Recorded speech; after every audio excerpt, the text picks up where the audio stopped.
خداوی چې د مرغۍ نه مرغۍ پرنده او سپي د هغې خرڅول اغستل څنګه دي؟ ګوره یاد ساتئ ځان سره، د سپو اغستل خرڅول جایز دي او ساتل هم جایز دي په یو څو شرطونو. یو شرط ولې دا دی که ته دا څوکیدارۍ دپاره ساتي بیا ساتل جایز دي یوه. دویم یا دا د ښکار دپاره ساتي بیا هم جایز دي. د دې نه علاوه نورو څیزونو دپاره سپی ساتل دا ناروا دي او د دغې شرایطو په بنیاد باندې دې خرڅول اغستل هم جایز دي، ګنینو ناروا دي. صحیح ده؟ ځکه چې وایي کم سړي حدیث شریف کې راځي کم سړي چې سپی ساتلی د خپل ځان سره الله جل شانو روزانه د اعمالو نه 2 قیراته ثواب کموي.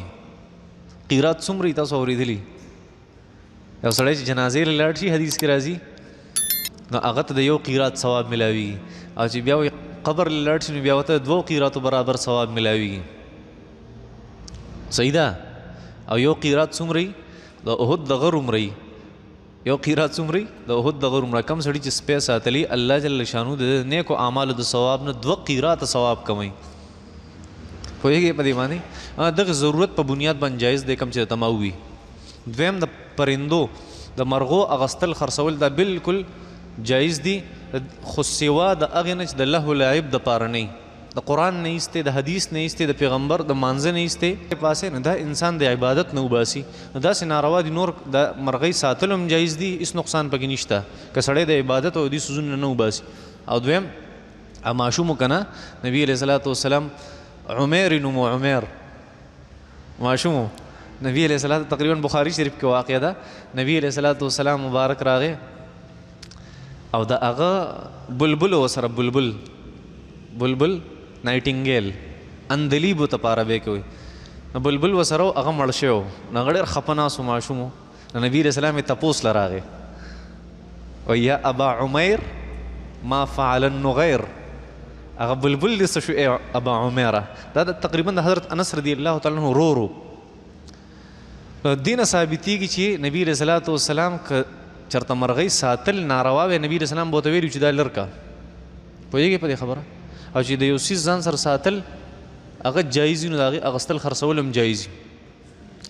د دې نه دا هم ثابتېږي چې نبي علیه صلات وسلام د یو ماشوم سره څونه هغه همدردي وه، څونه مینه محبت و. د هغه پرنده هغه مړه شوه نو نبي علیه صلات وسلام یې تپوس له راغی. ډېر تقریبا محدثینو حضراتو لیکلي وي د دې یو لفظ د نبي علیه السلام نه چې هغه ته یو څو الفاظ وي ای عمیره ستا هغه مرغۍ څه شوه، د دې یو حدیث نه څه د پاسه 80 مسایل امام شافعي رحمت الله علیه رایستي دي د یو حدیث. صحیح ده؟ دغې څه نقصان پکې نشته. که دغې لهو لعب دپاره مړزان لوبول او کوترې ساتل او سړی د عبادت نه وباسي دې سړي وایي کتابونو لیکلي بې ګواهي هم نه قبلېږي. ښه بے نظیر انکم سپورٹ کے پیسے لینا جائز ہے یا نہیں؟ بے نظیر انکم سپورٹ ختم شوی دی، ختم شوی دی، ښه بند شوی دی. خو که داسې انکم سپورټس اگر راشي چېرته نو دا چې د کومو مستحقینو دپاره جایز دي او چې کومې مستحقین نه هغې دپاره جایز نه دي. مطلب دا هغې د هغه چا دپاره فرض کا. مثال در کوم چې هغه چا دپاره یې کړي دي کوم چې د زکات مستحقي فرض کا، او اوس هغه سړی علي چې هغه د زکات مستحق نه دی دا ناروا دي د هغه دپاره.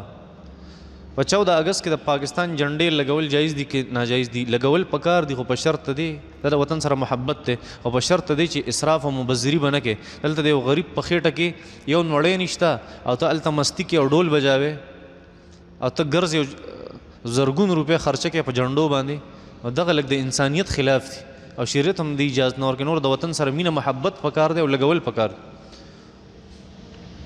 هینډ سینیټایزرز په دې کې خو الکوهل یو د الکوهل استعمال خو ناروا دی، دې استعمال جایز دی که ناجایز دی؟ ګوره یاد ساتئ هر الکوهل شراب نه مسلمانانو، شراب بل څیز دی. پوهېږئ په دې خبرو؟ هغه شراب چې کوم شریعت ویلي چې د انګورو د کجورو وغیره نه وځي او په هغې کې نشئ هغه ناروا دي. کوم چې په پرفیومز کې یا په سینیټایزر وغیره کې دې کې چې کم الکوهل استعمالیږي یو دا بالکل په کم مقدار کې، او دویم دا چې دا هغه الکوهل نه دي چې کومې ته شراب او حرام وایي، دا په کیمیکل پروسس سره یو بل شی جوړ شوي هغې ته صرف نوم الکوهل ورکړي، دا شراب نه.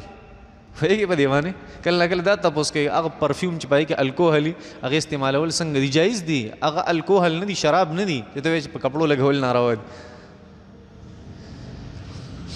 چا چې د مکې مکرمې زیارت کو زما زیارت اونکو د زما سره بے وفایي وکړه حدیث شریف نبی علیہ الصلوۃ والسلام فرمای څوک چې مکې مکرمې ته راغی او مدینه منورې ته زما خپل رانغی د زما سره بے وفایي وکړه یو مولوی صاحب نن لګیو په تقریر کې هغه دا حدیث منګړت ته حالانکه مون خدا سکو ته صحیح کې مولوی صاحب دی غلط ته مولوی صاحب توایا تا صرف یو ځای معلوم دی چې دی لیکلی چې دا منګړت ته نور دنیا روایت چې نبی علیہ الصلوۃ والسلام او فرم مرفوع روایت ته چې نبی علیہ السلام او فرمایل څوک چې مکې ته لاړو مدینه ته زما خپل رانغی د زما سره بے وفایي وکړه خو تا ته یو ځای یاد دی لس زګونه دی پریخي مولوی صاحب غلط وای عیسی علیہ الصلوۃ والسلام په دنیا کې وعده کړو کنه نه عیسی علیہ الصلوۃ والسلام وعده نه وکړي په آخري زمانه کې به عیسی علیہ السلام راکوزي کې د نبی علیہ السلام امتی به فیصله په قرآن کې وعده بم کې بچي بم کې بیا به وفات کیږي د نبی علیہ السلام خوا کې به دفن کیږي صحیح ده